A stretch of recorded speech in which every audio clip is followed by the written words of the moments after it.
Hey dudes and dudettes, it's me, E.H. Ivins, and this is another edition of The Radical Reset. I'm going to do a series of podcasts up until the election on the key issues making the case as to why or why not you should vote for each, or for who you should vote for. And to my mind, there are three candidates. There is Donald Trump, there's Joe Biden, and there's Joe Jorgensen. I realize that there will be some other fringe candidates besides Joe Jorgensen being the libertarian, who I completely understand has absolutely no chance of winning this election, but I'm going to contrast her views with those of Biden and Trump. Now, however, today's episode is slightly different, so I'm starting by being different, which I don't know if that makes any sense at all. But I'm going to talk about the death of Ruth Bader Ginsburg in the Supreme Court because it is so, well, of all the things that a president does that can have any lasting legacy, the selection of the Supreme Court is, of course, it. We all know that. I mean, I'm just telling you what you already know, and you don't need to watch me to know what you already know. Now, however, what is being lost, I think, in most of what's being discussed today in the mainstream media is this is not an argument about should or should not the Supreme Court or should or should not a new person be appointed to the Supreme Court by Donald Trump or Joe Biden subsequent to or before the election. That is the side, that's what everyone is arguing about, but they're completely missing the point. What this is all about, where all of this comes from, where all of this division comes from, where all the ugliness comes from on the Supreme Court, from starting with Robert Bork's declination under Ronald Reagan when he was unfairly destroyed, and then every ugly confirmation to the Supreme Court since, particularly on the part of the Democrats against any Republican nominee, has everything, 100% everything to do with Roe v. Wade and the making of abortion legal in the United States. If you take that issue away, the positions, Ruth Bader Ginsburg, one of her, maybe her dearest friend in the court, if you believe reports, and I believe this because she was an intelligent and cultured and refined woman, and so was her best friend, Antonin Scalia, who passed away and was replaced by Brett Kavanaugh. Now, here's the thing.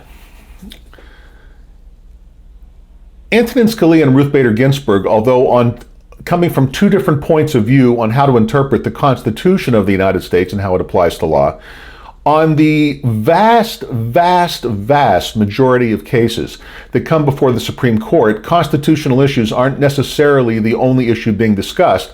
And a lot of the times it's black and white. In other words, there might be a constitutional underpinning, but there's lots of other precedent and there's lots of other facets that go into each of these decisions. And many times, so-called conservatives and so-called liberals, even those that seem as far apart as Ruth Bader Ginsburg and Antonin Scalia, vote together. I mean, you know, judges, I've known a lot of judges in my life. In fact, prior to the disaster that sent me to prison, my best friend was a sitting Superior Court judge. And to give you some example, he's not dead, a pro-life practicing Roman Catholic. But many times under Arizona law, a girl, for example, is allowed to get an abortion without the permission of her parents if she goes to a judge instead. And many times, he, in fact, gave the permission for the girl to get the abortion, even though he himself is personally opposed to abortion. His own daughter has had a child, a wonderful, beautiful grandchild, who he adores, by the way, out of wedlock as the result of, I hate to use the word mistake, but let's just say a pregnancy while she was in I think, high school age. And anyway, to make a long story short, he in his own life is true to his own morals and values, but when he's sitting on the bench and he's wearing that black robe and he's sitting as a Superior Court judge for the state, he's going to follow the laws of the state and rule as the laws prescribe. So he has in fact granted the permission for abortion, although he himself, I can tell you 100% for sure, considers abortion to be murder.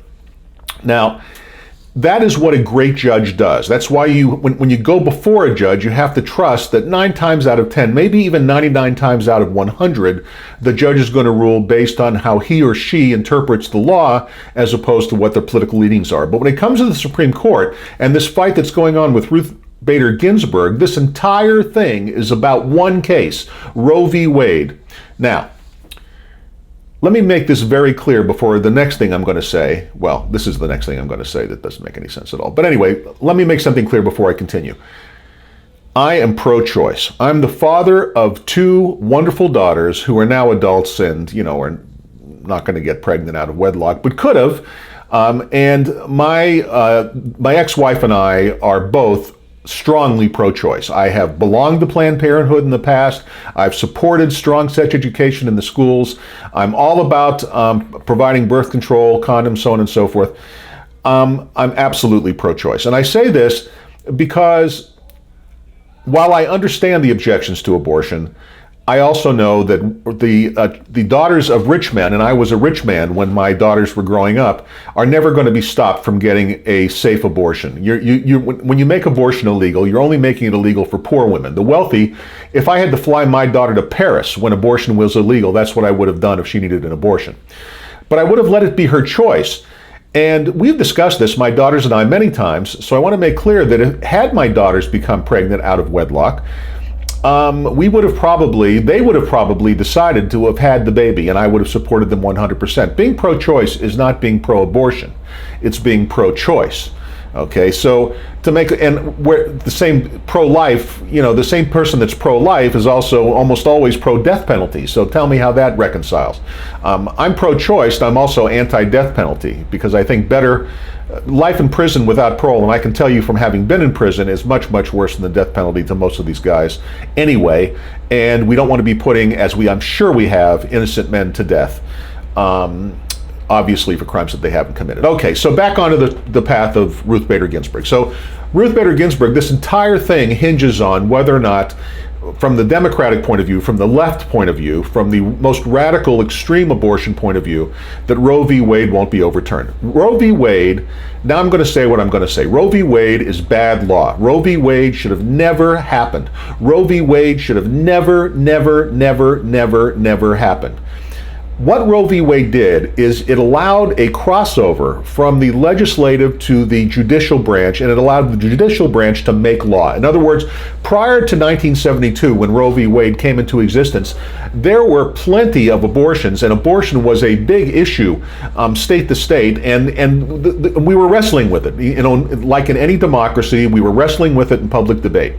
What the Supreme Court did is they conceived of an imaginary right that doesn't exist in the Constitution. The Constitution and the Bill of Rights guarantees you the right of freedom of speech, religion, assembly, protest. We all know what our freedoms are. But what it doesn't guarantee you is a right to privacy. So what the ruling was based on was an implied right to privacy. They just kind of made it up, saying that because you have a right to privacy, no one can tell you what to do with your own body. I'm making this ruling much more simplistic than it is, and I am not an attorney, and I don't practice law. I just hired jillions of them for years, and I've done a lot of reading on the subject, and the bottom line is this is badly decided law. Further, they should have never done it because it absolved the legislative branch from making the decision instead. In other words, what would have happened had Roe v. Wade not been decided the way it had? Well, the debate would have continued, it would have come to a head. Every state would have passed laws that had to do with the population of their own state, and states are different. For example, a Bible Belt state like Alabama is going to have a much stricter abortion law probably than Colorado, where marijuana is recreationally legal, and that's as it should be. And the debate would have settled, and for people where that was very, very important, they could have migrated, because this is the United States, and where you can travel without a passport between states, and relocated if that was the most important thing. Or if you had to get your daughter an abortion and you lived in Alabama, what's the worst case scenario?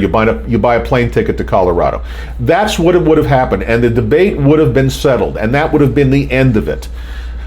But by cutting off the debate, by short-circuiting the process, by using the court to make the law, all they did, and this is just a really flaming example of the law of unintended consequences, is that they made the debate of abortion the most vituperative and hot and horrible argument from this day forward. And because the legislators chickened out and didn't pass any law, because the Congress didn't address it, because state legislatures by and large didn't address it, and they left it to the courts, we're left with this fight going on to this day, and all of the ugliness that's going on now. What happened to Brett Kavanaugh, which was a travesty. What happened to Clarence Thomas, which was a travesty. What happened to Robert Bork, which was a travesty. And all the other ugly confirmations that have taken place in between. Every time a Republican president appoints anybody to the court, the left is going to go crazy because they're afraid that Roe v. Wade is going to be overturned. And I'm telling you, I'm telling you, as a pro-choice libertarian,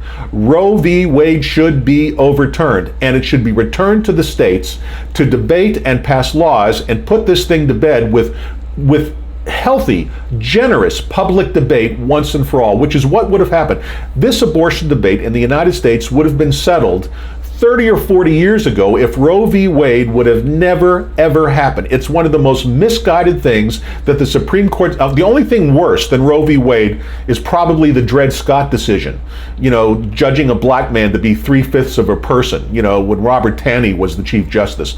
But now, today, the worst judgment ever, and obviously that's been long since thrown away by the 13th Amendment and everything in between. But anyway, the bottom line is Roe v. Wade is terrible law. So what's going on now is that you're seeing a lot of what's going to happen every time a Republican appoints anybody, or in other words, when I say Republican, conservative, because Trump, although I don't believe a conservative and certainly not a libertarian, in his judicial appointments has been strongly libertarian and strongly constitutionalist. This is the one area where I really agree with him, and he is going to appoint, he hasn't named it yet, but he's going to appoint a woman but in other words, he hasn't named it as of the time I'm recording this podcast, but he's going to name a woman, and she's going to be a strict constitutionalist, and ultimately Roe v. Wade is going to be overturned, okay? And when that happens, those of us who are pro-choice, that is a good thing. Let's put this thing to bed once and for all. Now, so let me just walk you through what I think is going to. First of all, they're going to approve the justice before the election. They have to approve the justice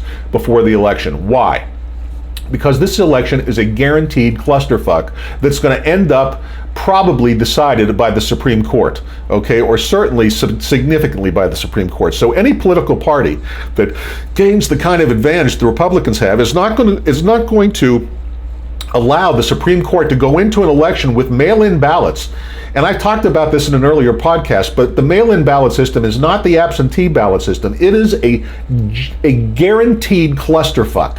With every passing moment, this mail-in election that's coming is going to be a massive, massive, massive foreseeable clusterfuck. And it's going to end up on the floor or on the desk of the Supreme Court at some point to make decisions. And we cannot have a 4-4 divided Supreme Court potentially in the event of a national election. We've got to have the 9 people, so there can't be a tie vote, and so there has to be a decision made one way or another. And by the way, don't assume just because Donald Trump is appointing a justice that they're going to necessarily fine for Donald Trump. First of all, everybody who comes in contact with him is repulsed by him. So, when they find in his favor, and when I say everybody of education and learning and sophistication, I guarantee you that privately Brett Kavanaugh finds him repulsive.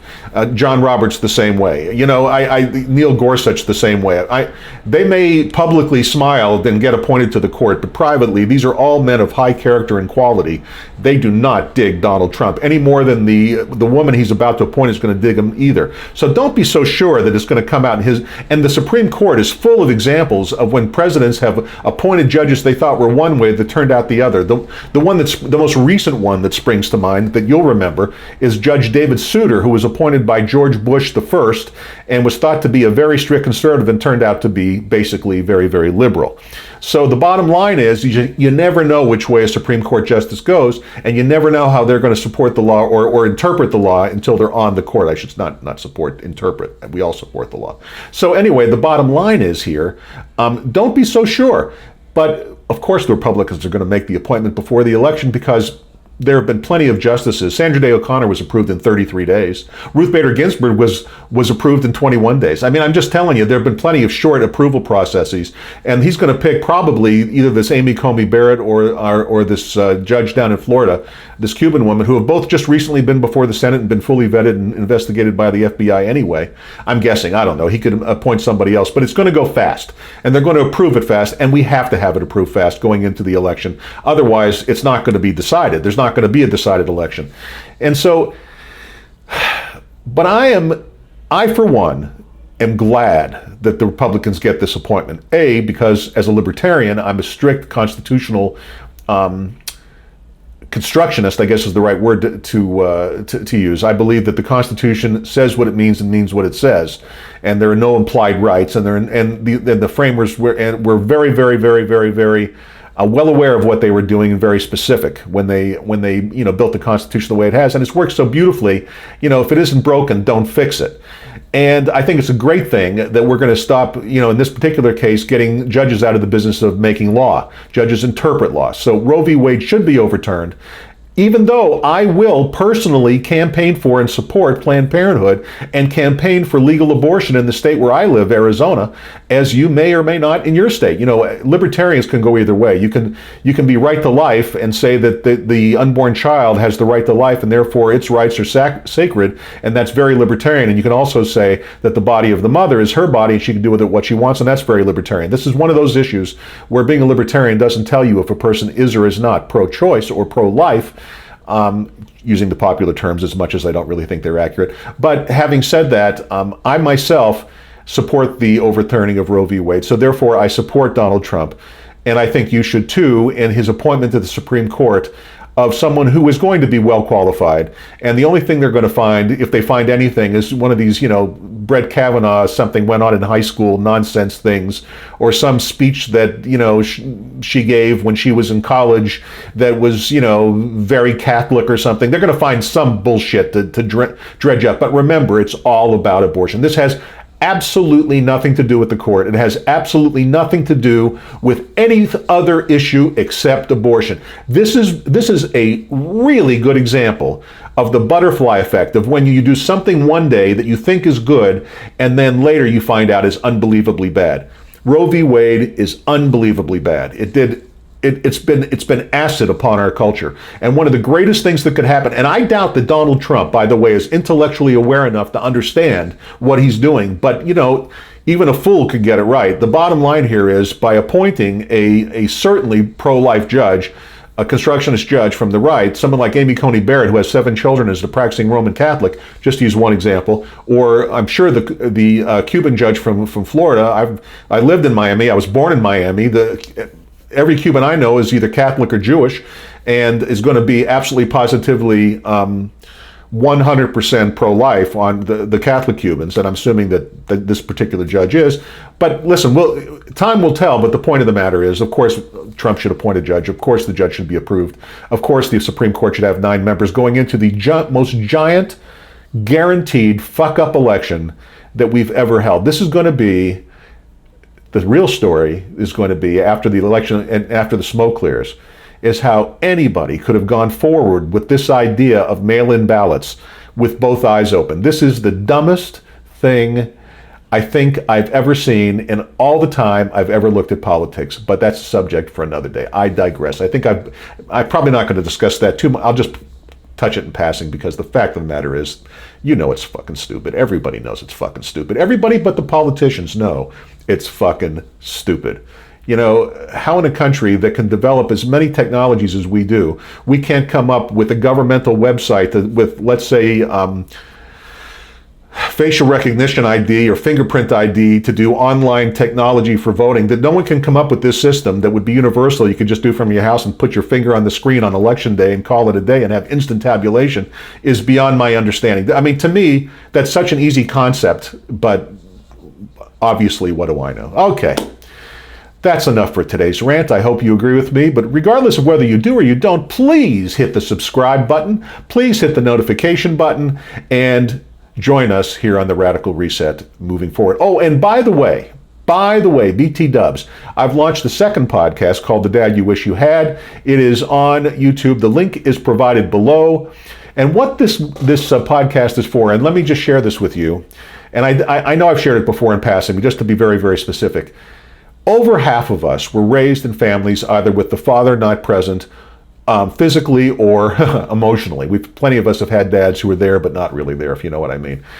And, of all the things I've done in my lifetime, the thing that I'm most proud of is I've raised 4 incredibly healthy, happy, loving adults who still love their father despite everything that's gone on in life, and who speak to me almost every day, and I think that speaks volumes. And I am here to be the dad you wish you had. And we provide a link in that YouTube channel of how you can text me your questions about anything except politics. This particular podcast, by the way, is my non-political podcast. I don't know about you, but I can't talk about politics all day long. I like to talk about other stuff. So we can talk about relationships, and we can talk about money, and we can talk about travel, and we can talk about career, and we can talk about children and grandchildren and remarriage and all kinds of cool stuff. And that's what anything at all except for politics or religion we can discuss on The Dad You Wish You Had. Check it out. Link is below. I think you'll enjoy it. That's it for today, and until next time, this is E.H. Ivins saying goodbye.